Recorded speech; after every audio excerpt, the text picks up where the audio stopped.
د مالیې وزارت رهبري او مسؤلین د اداري چارو د سمون او پرمختګ په موخه د ظرفیت لوړونې مهم اصل ته پوره ژمنتیا لري او تل هڅه کوي ترڅو په دې برخه کې لازم فرصتونه برابر کړي چې د همدې هڅو د دوام په لړ کې دا ځل د یاد وزارت د بشري سرچینو ریاست لوري د ګمرکونو لوی ریاست نویو ګمارل شوي کارکوونکو ته د مدیریت د اساساتو سره د بلدتیا روزنیز ورکشاپ پرانیستل شو. د دغه درې ورځني روزنیز ورکشاپ پرانیست غونډه چې د مالیې وزارت د ګمرکونو او عوایدو ملي اکاډمي کې جوړه شوې وه د مالیې وزارت د ګمرکونو او عوایدو معین الحاج ملا محمد ناصر اخوند د دغه وزارت د بشري سرچینو رئیس مولوي احمد شاه شاکر او یو شمېر نورو مسؤلینو او نویو ګمارل شویو کارکوونکو ګډون کړی و. د ګمرکونو او عوایدو معین الحاج ملا محمد ناصر اخوند د یاد روزنیز ورکشاپ په پرانیست غونډه کې نویو ګمارل شویو کارکوونکو ته د روزنیزو ورکشاپونو په تړاو د معلوماتو ورکولو ترڅنګ وویل چې په دندو نوي ګمارل شوي کارکوونکي باید د روزنې په برخه کې له رامنځته شوي فرصت څخه ښه ګټه واخلي، خپل مسؤلیتونه په سمه توګه درک کړي او د معلوماتو په ترلاسه کولو سره خپل کارونه په مسلکي بڼه په پوره اخلاص او صداقت سره مخته یوسي.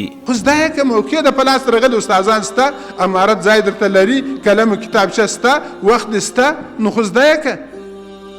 او بیا به که د لرې کې بیا به ګیله هم کړي چې زه خو یو مجاهد ومه، ما خو 10 کاله 15 کاله جهاد کړی، ما خو ستړی تېر کړی، ما خو له کوره شهیدان ورکړي. نو شهیدان خو د دې لپاره نه دي ورکړي چې د خلکو کار به ځنډوو، د خلکو کار به خرابوو. شهیدان خو په هغه مقصد ورکړي دي چې په هغه باندې د الله تعالی رضا دغه کوله. د دې لپاره خو مو نه ورکړي چې ما ته به امارت بیا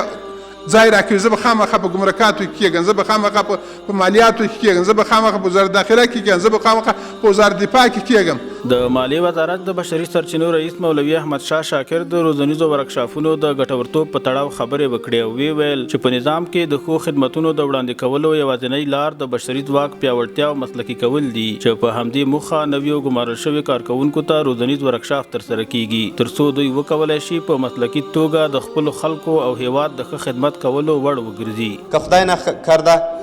مامورین په دې خپلو اصولو مقرراتو لوایحو باندې ځان خبر نه کړي نو بیا به